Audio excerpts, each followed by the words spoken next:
الله وبركاته.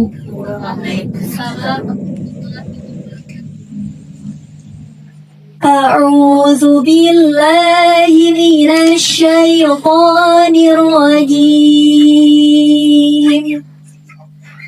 يا أيها الذين آمنوا اتقوا الله. يا أيها الذين آمنوا اتقوا الله ولتنظر نفس ما قدمت لغد واتقوا الله إن الله خبير بما تعملون.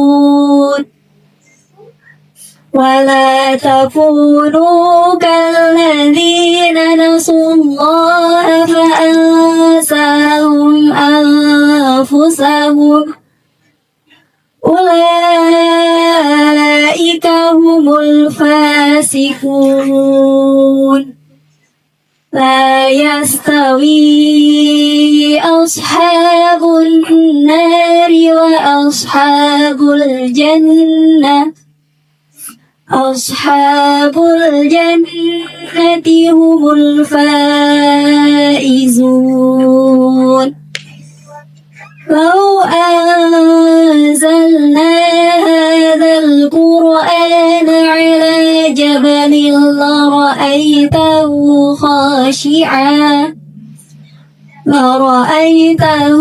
خاشعا متصدعا من خشية الله. وتلك الأمثال نضربها للناس لعلهم يتفكرون. صدق الله العظيم. أعوذ بالله من الشيطان الرجيم. ووصينا الإنسان بوالديه إحسانا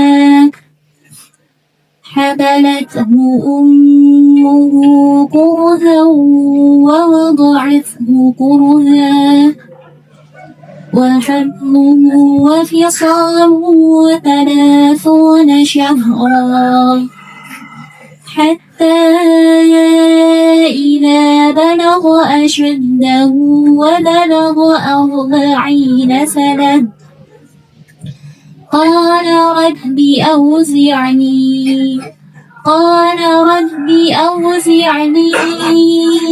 أن أشكر نعمتك التي أنعمت علي وعلى والدي وأن أعمل صالحا ترضاه وأصلح لي في ذريتي إني تبت إليك وإني من المسلمين. أولئك الذين نتقبل عنهم أحسن ما عملوا ونتجاوز عن سيئاتهم في أصحاب الجنة وعد الصدق الذي كانوا يوعدون.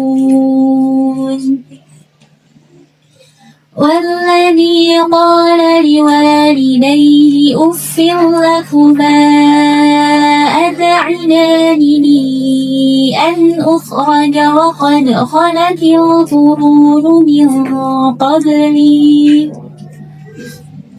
وهما يستغيثان الله ويلك آمن إن وعد الله حق فيقول ما هذا إلا أساطير الأولين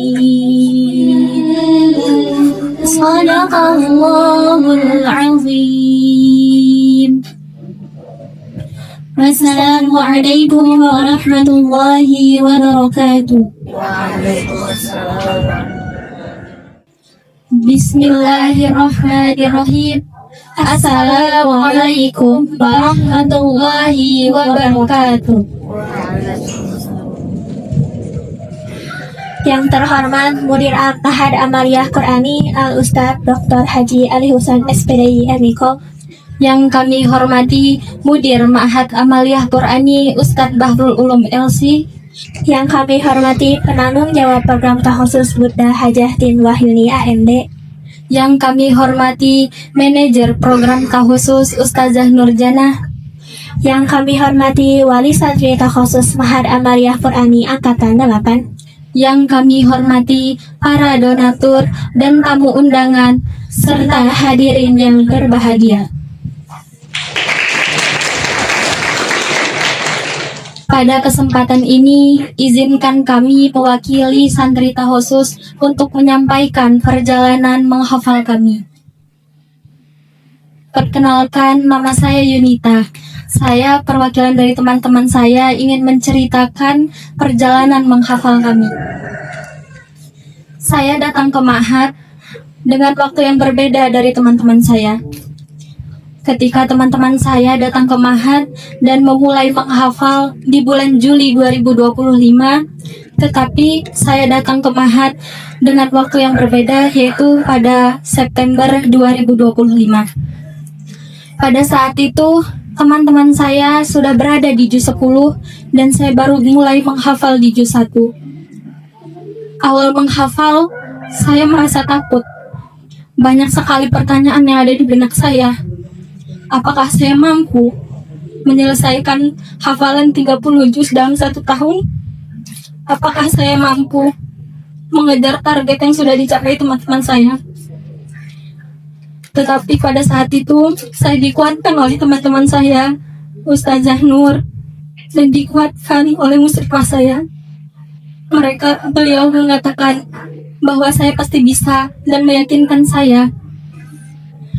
Tetapi pada saat itu saya masih naik turun semangatnya, sering merasa ingin mundur, ingin berhenti, sudah lelah. Tetapi pada saat itu saya mengingat kata-kata guru kami saat kami mengaji Nahwu Shorof bersama Aiza. Beliau berkata, jika keseharianmu lalai, maka jangan salahkan orang lain jika kamu tertinggal. Saya menuliskan kata-kata itu di Al-Quran saya untuk saya hafal sebagai pengingat saya. Saya berpikir saya yang tidak mampu atau usaha saya yang kurang maksimal.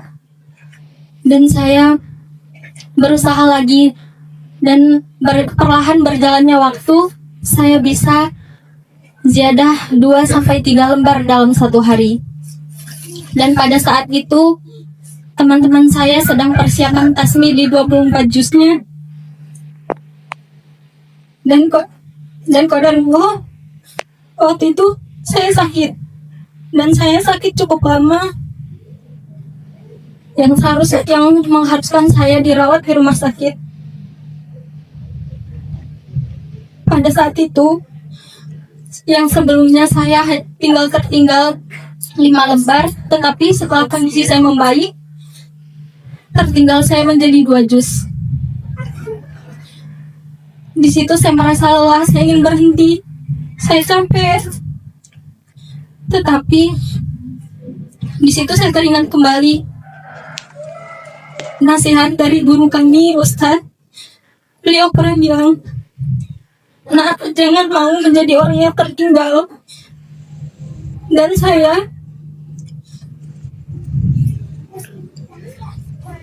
saya berpikir, mau sampai kapan saya stuck di sisi saja, sedangkan jika saya mempunyai impian, itu harus saya perjuangkan. Dan akhirnya saya bangkit lagi, mencoba lagi, Dan alhamdulillah pada tanggal 7 April 2026 lalu saya bisa menghatamkan Al-Quran bersama teman-teman saya dan bisa ikut tasmi untuk pertama kalinya.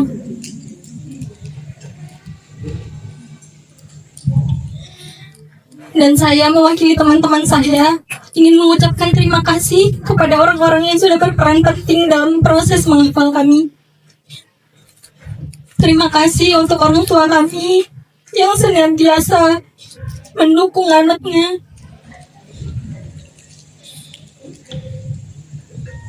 Yang terus mendoakan kami sampai kami bisa berada di titik ini. Terima kasih untuk Bunda, Ustadz. Terima kasih untuk bentuk perhatian yang selama ini diberikan kepada kami. Pengalaman dan pemaknaan hidup yang bisa menjadi bekal hidup untuk kami. Dan untuk teman-teman seperjuangan saya, terima kasih karena telah memilih untuk tetap bertahan di saat semuanya terasa melelahkan. Terima kasih sudah mau berjuang bersama-sama sampai akhirnya kita bisa berada di titik ini. Mungkin sekian perjalanan yang bisa saya sampaikan. Perkenalkan, nama saya Zahra Aruni Nazira. Saya ingin menceritakan sedikit cerita tentang perjalanan menghafal saya. Saya datang ke sini belum membawa pengalaman menghafal sama sekali, gak bawa bekal hafalan, juga gak punya pengalaman pondok sebelumnya. Tapi dari awal dengan satu harapan penuh bahwa saya bisa jadi penghafal Quran karena itu yang orang tua saya inginkan. Saat di ziyadah hari pertama, saya awalnya merasa percaya diri bahwa saya bisa mencapai target seperti teman-teman saya.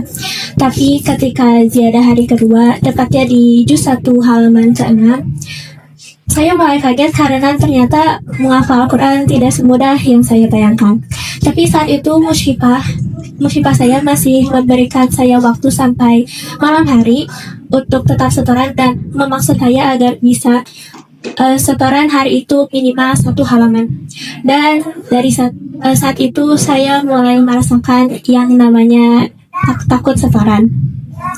Tapi saat itu orang-orang di sekitar saya terus memberikan saya motivasi, memberikan semangat dan berkata bahwa saya harus berusaha dulu, dari teman-teman, musyrifah, Ustazah Nur, sampai orang tua saya. Walaupun pikiran buruk terus mengiringi saya setiap harinya saat itu, dari pengen pulang, pengen berhenti, pengen nyerah, dan sampai ada satu pertanyaan muncul, kenapa dari sekian banyak orang saya yang dipilih jadi penghafal Al-Quran? Kenapa Allah menghadirkan saya ke tempat ini? Butuh 3 bulan bagi saya untuk bisa beradaptasi dengan semua hal, dari bangun jam 2, ikut kegiatan sampai malam hari, harus rajin setoran walaupun 1 hari itu minimal 1 halaman. Dan saat itu ada kata-kata yang saya ingat yang membuat semangat saya naik. Pertama dari Ustazah Nur, kata Ustazah, gak ada orang yang gak bisa hafal Al-Quran. Waktu itu saya 50% ragu, 50%-nya lagi percaya. Tapi saat itu juga musibah saya berkata bahwa harus fokus ke diri sendiri, jangan lihat orang lain, jangan pindah sama orang lain. Akhirnya dari situ saya pengen membuktikan kalau saya juga bisa jadi penghafal Al-Quran. Dan saat ziyadah juz ke-6, saya mulai bisa setoran 3 halaman per harinya. Dan salah satu hal yang paling membanggakan menurut saya adalah saat di bulan ke-4 program, saat saya ziyadah juz ke-8, saya akhirnya bisa setoran 2 lembar dalam 1 hari. Dan akhirnya saat di juz ke-15, saya hanya bisa mencapai target yang sama seperti teman-teman saya yang lain, bisa ikut tasmi untuk pertama kalinya, lalu di akhir bisa ikut hataman 30 juz. Dan itu sesuatu hal yang waktu awal-awal tuh saya berpikir saya kayaknya nggak akan bisa ikut hataman 30 juz karena waktu itu ketinggalan targetnya banyak banget. sampai 5 juz lebih kayaknya. Tapi akhirnya karena Allah yang membantu saya buat apa ya, kayak saya tuh bisa loh kayak teman-teman yang lain bisa akhirnya bisa ikut khataman, dan di akhir saya akhirnya bisa ikut tasmiyah bars bersama teman-teman yang lain. Dan di sini akhirnya kita bisa bareng-bareng sebagai wisadawati. Kayak pas waktu awal tuh saya berpikir saya kayaknya nggak akan bisa ikut wisuda karena kayaknya bakalan berhenti di tengah jalan gitu. Tapi akhirnya Allah membawa kita semua ada di posisi ini. Menurut saya yang paling berkesan dari pondok di sini adalah pertama dari tempatnya bersih, lingkungan yang nyaman, dan teman-teman. Yang paling berkesan adalah berbagi makanan dengan teman-teman sekamar, walaupun sedikit yang menyatukan kita adalah makanan.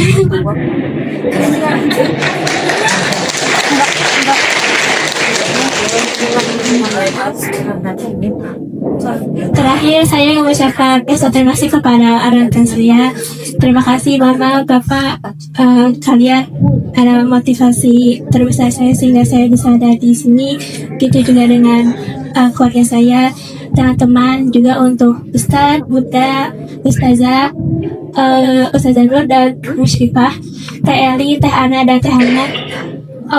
Terima kasih sudah membimbing saya dan teman-teman yang lain, memberikan nasihat, pembekalan, makna hidup, dan terima kasih sudah membersamai kami di setiap perjuangan yang tidak mudah ini.